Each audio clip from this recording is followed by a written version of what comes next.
Bom, deixa eu ir para a nossa próxima conversa agora. A gente vai fazer mais um recorte em relação à vulnerabilidade, a populações em situação de vulnerabilidade. A gente vai falar sobre a situação das mulheres encarceradas durante a pandemia.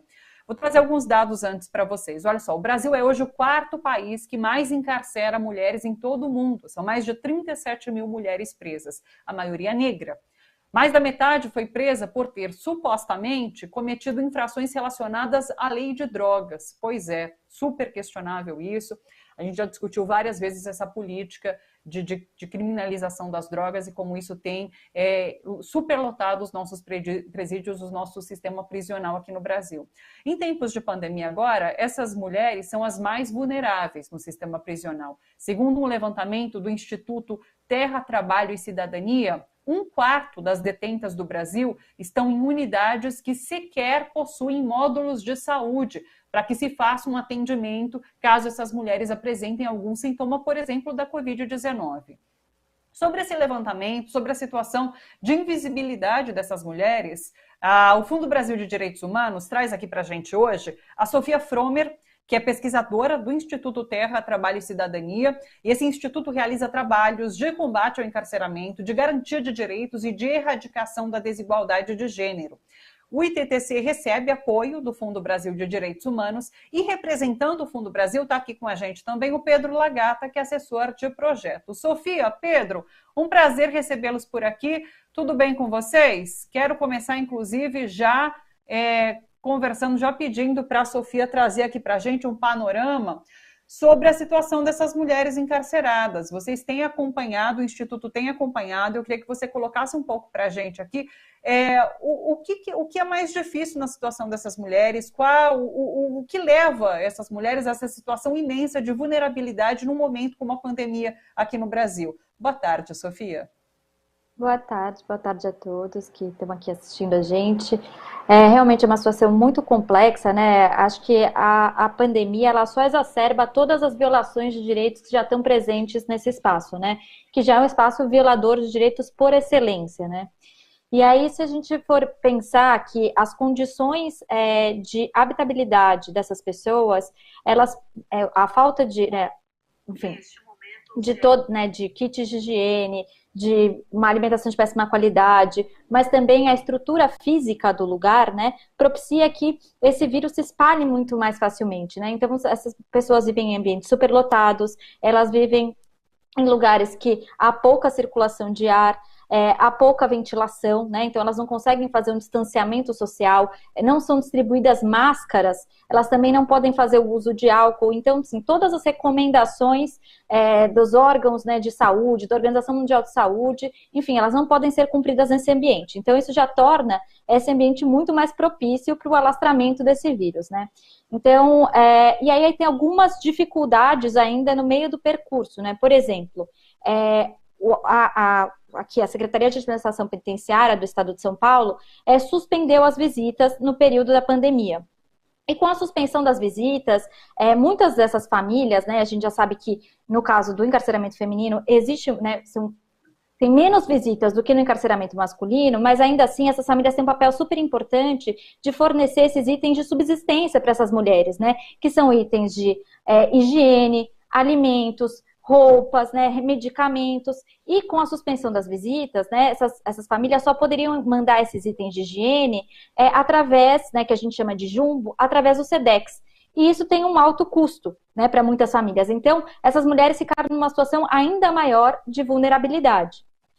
Outro ponto, né, é que o ITTC atende diversas mulheres migrantes o Estado, né, além dessa falta do vínculo com o familiar, né, enfim, a gente imagina a aflição desses familiares, né, de não saberem quais são as condições de saúde dessas mulheres, né, a Secretaria de Administração Penitenciária criou um programa que é o Conexão Familiar, né, que são visitas virtuais. Só que essas visitas virtuais têm diversas barreiras de acessibilidade, né? A gente sabe que diversos familiares não têm esse contato com a internet, né? E, em especial para as mulheres migrantes, né, os familiares, né, muitos não tinham a documentação necessária para estar no hall de visitas e poder efetivamente fazer essa visita virtual. Então, a gente tem essas diversas barreiras que são criadas, né, mais entraves ainda num momento tão complexo quanto esse, né? E aí também tem uma questão forte, né, que é da fiscalização, porque esse ambiente é um ambiente super blindado. A defensoria, ela voltou a fazer inspeções, né, no meio do ano passado, mas ficou um período sem fazer inspeções, e muitas organizações que entravam no cárcere, e até mesmo os familiares que faziam essa ponte para levar as violações de direito para fora do cárcere, param, né, de fazer essa circulação de informações. Então se torna um ambiente ainda mais violador, né? E aí a gente pode falar também, por exemplo, né, o Plano Nacional de Imunização, enfim, ele prevê que as pessoas, né, que estão presas teriam, por estarem, né, classificadas como um grupo de elevada vulnerabilidade, deveriam ser um grupo prioritário para vacina. Mas o que a gente observou na prática, né, e aqui no estado de São Paulo isso não foi observado no plano estadual, né, então, ou seja, essas pessoas não entraram nesse grupo de vulnerabilidade, então elas não tiveram a prioridade na vacina, muito embora, por exemplo, tem um estudo da Fiocruz que diz, né, que uma pessoa fora do sistema prisional, né, pode infectar até 2, 3 pessoas. Dentro do sistema prisional, uma pessoa pode infectar até 10. E ainda assim essas pessoas, né, e junto com isso, né, como você mesmo disse, né, que não tem os módulos de saúde, então a situação de saúde dessas pessoas já é muito mais precária do que uma pessoa, enfim, que está fora do ambiente prisional. E aí o que acontece? Aqui no estado de São Paulo foi observado o critério, né, etário, na maioria das vezes, e também das comorbidades. E o que disseram, né, que, enfim, que esse critério ia ser acompanhado com as pessoas que estavam presas, mas o que aconteceu na prática não foi isso. Então, muitas mulheres gestantes não receberam a vacinação, né, pessoas idosas não receberam a vacinação. Então, assim, tem vários entraves aqui que eu poderia falar diversos, assim, e também tem uma outra questão interessante, né, que a gente às vezes não pensa sobre isso, principalmente em relação às mulheres migrantes, é que muitas trabalhavam nas unidades prisionais, e o trabalho também foi suspenso. E com o trabalho suspenso, elas não tinham esse dinheiro para comprar também esses itens, né, básicos, enfim, que o Estado fornece, mas fornece, né, com uma baixa periodicidade. Muitas mulheres relataram, por exemplo, que estavam sem absorvente, sem pasta de dente, sem escova de dente. Então, enfim, são diversas questões, né, que interferem também no estado de saúde dessas pessoas e que botam elas mais vulneráveis ainda para serem contaminadas pelo coronavírus, né? E aí também a gente pode entrar na questão, enfim, judicial aqui, né? Deixa eu passar para o Pedro e depois eu quero discutir sim essa questão judicial e o porquê dessas mulheres, muitas delas inclusive, já poderem estar em liberdade e não estão ainda. Ô Pedro, existem várias organizações da sociedade civil que combatem essa cultura do encarceramento, do superencarceramento aqui no Brasil, né? Como o Fundo Brasil se posiciona em relação a isso? Como ele auxilia essas organizações que fazem esse combate? Em primeiro lugar, é um prazer estar aqui na TVT novamente, é um prazer estar dividindo esse espaço com uma organização apoiada, o 80C, aqui na presença da Sofia. Muito obrigado de novo pelo convite, Thalita. É inegável, né, que no Brasil existe uma cultura de encarceramento em massa que vem, acho que como a Sofia disse muito bem, acompanhada intrinsecamente de uma cultura de desprezo absoluto à pessoa presa, que gera, então, um contexto de violações bárbaras de direitos que é por isso que a gente vive trazendo esse tema para a pauta, né? Porque provavelmente são tão bárbaras essas violações e boa parte da nossa população não tem ideia do que acontece dentro das prisões. E por esse contexto, então, por ser um contexto de violações tão sistemático, tão estrutural, o Fundo Brasil sempre considerou, né?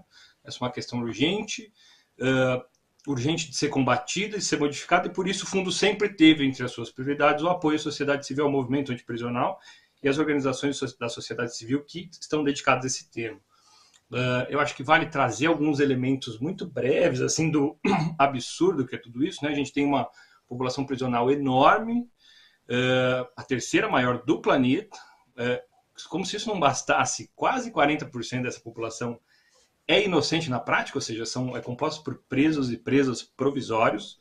Acho que a gente tem um exemplo muito, muito relevante atual, que é do próprio militante Paulo Galo, né, que é acusado de incendiar um monumento ao racismo e ao genocídio na história brasileira, que se apresentou voluntariamente na delegacia, que não representa perigo para ninguém, e ainda assim foi mantido preso antes de qualquer julgamento, isso compromete o direito à defesa, compromete uma série de direitos democráticos que, o caso dele é exemplo de uma multidão de pessoas que estão dentro desse sistema, ao arrepio da lei, das garantias mais básicas, né, das pessoas que são investigadas. Então, isso dá uma dimensão do que a gente está falando, né? Tem muita gente que nem podia estar lá, né? Que nem precisa, não podia estar dentro das prisões. Fora que esse sistema é absolutamente seletivo, mira, sem nenhum constrangimento, uma determinada parcela da população, sobretudo a população preta mais pobre que mora nas periferias urbanas, que compõem praticamente 70% desse sistema. Então, esse sistema vigia uma parcela da população muito específica e prende de uma maneira prende, como a Sofia falou, crimes sem violência. Enfim, a maioria das pessoas presas que está lá ou não devia ou não precisava estar presos, né? A gente tem outras saídas e só consolida essa cultura de encarceramento. E isso gera os mais variados e nefastos impactos sociais, que acho que a gente não precisa aprofundar aqui, mas que são reflexos das desigualdades estruturais do Brasil, esse país tão racista, tão machista, tão LGBTfóbico, tão problemático, né, desse ponto de vista. A prisão, ela reflete essa estrutura e ajuda a aprofundar. Então, por isso que o Fundo Brasil entende esse tema como estratégico, importante e urgente, e tem, como parte da sua missão, a gente apoia as lutas antiprisionais no país, a gente tem como objetivo fortalecer essas lutas, ajudar no fortalecimento dessas lutas, e eu vou falar um pouquinho mais disso na sequência, como funcionam os nossos programas, etc. Daqui a pouco a gente conta como as pessoas podem ajudar, inclusive o Fundo Brasil e a defesa dessas pautas. Agora, Sofia, a gente falava sobre como essas mulheres já poderiam estar libertas, muitas dessas mulheres, né, por conta de várias, inclusive, recomendações. O Conselho Nacional de Justiça, por exemplo, durante a pandemia, recomendou a necessidade de diminuir a população prisional, né? Mas o Poder Judiciário não aderiu a essa recomendação. Um levantamento, inclusive, mostrou que o Supremo Tribunal Federal negou a maioria dos habeas corpus baseados nessa recomendação. E daí, em especial sobre mulheres, 70% das mulheres presas são mães, foram encarceradas por crimes não violentos. Mas daí é isso, o Estado não abre mão dessa pena restritiva de liberdade. Essas mulheres já poderiam estar em prisão domiciliar ou com tornozeleira eletrônica ou com outras medidas restritivas, mas não estão. Então, assim, a gente tem esse problema no nosso Poder Judiciário que acaba alimentando esse superencarceramento de mulheres. Com certeza, acho que o ponto que o Pedro toca é muito importante, né, de conversar um pouco sobre a arbitrariedade do nosso sistema de justiça, né? E a gente, enfim, a gente fala, é muito importante publicizar o tema do encarceramento, dizer o que acontece dentro do cárcere, etc. Mas muitas vezes os juízes, promotores, né, eles sabem o que está acontecendo, porque, enfim, eles têm esse contato, mas eles fecham os olhos para todas as violações de direito e agem ao contrário da lei. Então, isso é muito interessante pensar da perspectiva de onde eles agem, né? Então, assim, se a gente for pensar, as mulheres, né, que a gente está conversando aqui, tem o marco legal da primeira infância, que, teoricamente, essas mulheres, elas deveriam, né, tem alguns critérios objetivos, mas as mulheres, mães, com lactantes, com filhos de até 12 anos ou deficientes, poderiam estar cumprindo a prisão domiciliar em diversos casos, e isso não acontece, porque os juízes não aplicam a prisão domiciliar para essas mulheres. Hoje saiu um levantamento importante de um relatório do Instituto de Defesa do Direito de Defesa, e o título já é bastante sugestivo do relatório, né? O título chama Justiça e Negacionismo, como os magistrados fecharam os olhos para a pandemia nas prisões, e que diz, né, eles fizeram um multirão de habeas corpus junto com a Defensoria Pública, e dentro desse multirão eles apuraram que 3 de cada 4 pessoas, né, que estão presas poderiam estar soltas. Isso de acordo exclusivamente com a recomendação que você acabou de mencionar do Conselho Nacional de Justiça, que dizia para determinados grupos, né, que tinham maior vulnerabilidade social, de doenças, comorbidades, por exemplo, pessoas idosas, por exemplo, mães, lactantes, que poderiam já estar soltas. E aí o mais interessante a observar é a argumentação para não conceder o habeas corpus para essas pessoas. E muitas vezes isso não está pautado numa lógica jurídica. Muitas vezes são argumentos subjetivos que dizem respeito à própria percepção desses operadores do direito sobre quem são essas pessoas. Então, quando o Pedro diz enfim, é muito interessante observar a seletividade, quem são as pessoas que estão presas e o olhar que o sistema de justiça tem para essas pessoas. Então, assim, tiveram argumentos de decisões, por exemplo, que um juiz diz que ele não vai conceder o habeas corpus porque uma pessoa só estaria salvo do coronavírus se estivesse na Lua, né? Então, qual que é a lógica disso? Né? Então, eu acho que isso é importante a gente pensar, e no caso das mulheres, existe, o TTC tem diversas pesquisas sobre esse tema, inclusive sobre a aplicação do Marco Legal da Primeira Infância, e o que a gente vem observando é que tem uma dupla penalização dessas mulheres, que ao invés, né, de o Marco Legal funcionar para que essas mulheres cumpram a prisão domiciliar e que não se corte esse vínculo entre a mãe e a criança, que é tão importante, porque, né, senão você está estendendo a pena também para a criança. E isso não é viável no nosso código, enfim, na nossa Constituição. Então, os juízes, eles usam dessas mulheres, né, pelo fato de elas serem mães, para punir mais uma vez elas. Então, isso é muito complicado, porque, enfim, a maioria dos crimes, como você disse, são crimes ligados ao tráfico de drogas, que são crimes com baixo potencial ofensivo, sem violência ou grave ameaça.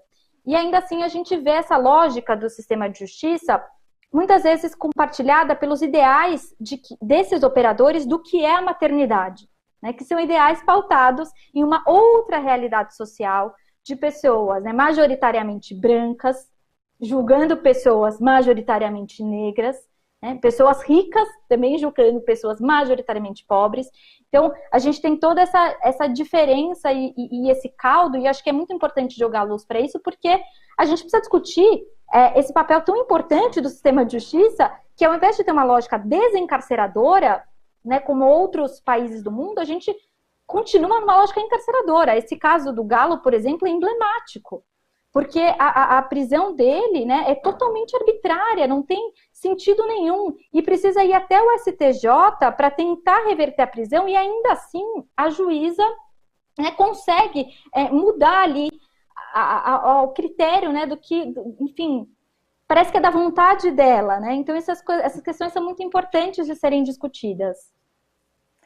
Pedro, quem está nos assistindo agora e quiser, de certa forma, ajudar essa defesa das pautas colocadas aqui, quer ajudar o Fundo Brasil, quer ajudar o trabalho dessas organizações, como faz?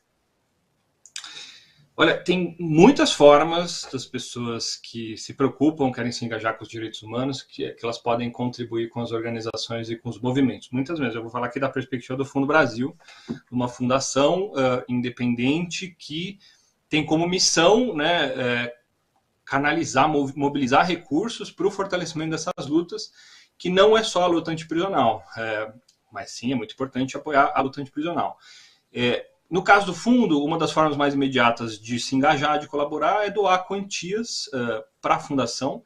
E essas quantias vão ser revertidas para o fortalecimento dessas organizações, sejam elas de justiça criminal, sejam elas atuando em outras temáticas de direitos humanos, que se correlacionam com justiça criminal, mais ou menos, mas, de fato, esse campo de direitos humanos é todo interligado. No caso do Fundo Brasil, a gente, por exemplo, no ano passado, a gente apoiou mais de 400 iniciativas com muitos milhões de reais, eu não tenho o valor aqui exato, mas iniciativas atuando em diversas temáticas como ajuda humanitária no contexto da pandemia, né, mitigando os danos, como direito das mulheres, enfrentamento ao racismo, direito da população LGBTQIA+, direito da população indígena, entre outras tantas, no Brasil inteiro, espalhadas pelo Brasil, que em geral são escolhidas em editais públicos por comitês externos independentes, ou seja, há uma garantia, né, do trabalho que o Fundo Brasil apoia de apoiar organizações idôneas, legitimadas pelos seus pares nos próprios campos, escolhidas por um processo super transparente, que qualquer pessoa pode conhecer mais o processo, basta entrar no site do Fundo, basta acompanhar os nossos debates, enfim. Então, quem se interessar pode entrar no site do Fundo Brasil ou nas nossas redes sociais, e lá vai encontrar todos os mecanismos para encontrar para apoio do fundo, que no limite se reverte em apoio a essas organizações. Também dá para entrar no site das organizações, conhecê-las melhor e apoiá-las diretamente, isso sem dúvida, mas enfim, o Fundo Brasil oferece isso via fundo também. Pessoal, o site está aqui, ó, já está aqui na página embaixo, fundobrasil.org.br, para vocês entrarem, então, conhecerem o trabalho do Fundo Brasil, as instituições apoiadas e como você pode auxiliar também. Sofia, Pedro, um prazer recebê-los aqui, importante debate que vocês trazem aqui para a gente, Fundo Brasil sempre, inclusive, trazendo discussões importantíssimas aqui para a gente. Agradeço demais a participação de vocês aqui, uma boa tarde e até uma próxima oportunidade, viu? Até mais, foi um prazer. Até mais. Pedro e Sofia, obrigada, pessoal.